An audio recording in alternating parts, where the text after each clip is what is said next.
These were all kids from Muslim and Hindu backgrounds. And she's giving them a Bible, and she's teaching them to read. And I'm pretty sure it was NIV and not King James. Otherwise, they'd been thee, thou, and begatteth, which would have just been weird.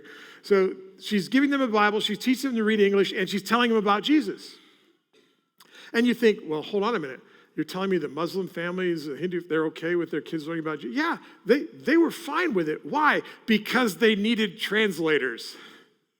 And so these little kids learn to speak English, and they pick it up really quickly, right? Because they're little kids.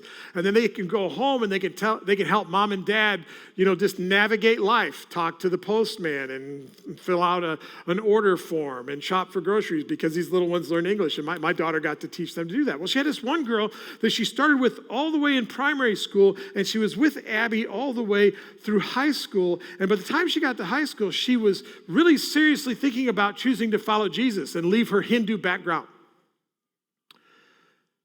And you know what? Her parents would have been fine with that because the Hindus have hundreds of gods. And if you want to add Jesus to the gods we worship in our Hindu family, no problem. Even the Muslim families, Islam reveres Jesus as a prophet. And they'd be fine if you respect Jesus or revere Jesus or admire Jesus. But when this Hindu girl, this high school girl told her family she wanted to be baptized, that's when the family pumped the brakes. That's when they dug in their heels. Because they recognized that baptism is you choosing to follow Jesus and rejecting your old way of life.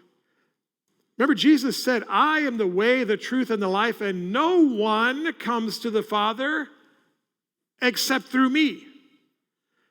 And so, hey, we're fine if you want to read the Bible. We're fine if you want to go to Bible club. We're fine if you want to talk about Jesus. But if you choose to follow Jesus, if you choose to die to yourself and live to Christ, what they told this young woman is, we're dead to you, or you're dead to us.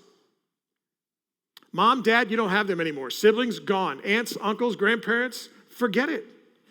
If you choose, you want to talk about Jesus, hang out with Jesus, that's fine. You choose to be baptized into Christ, we're done. You see, that's the line at which followers of Christ choose to reject their old life and follow their new life.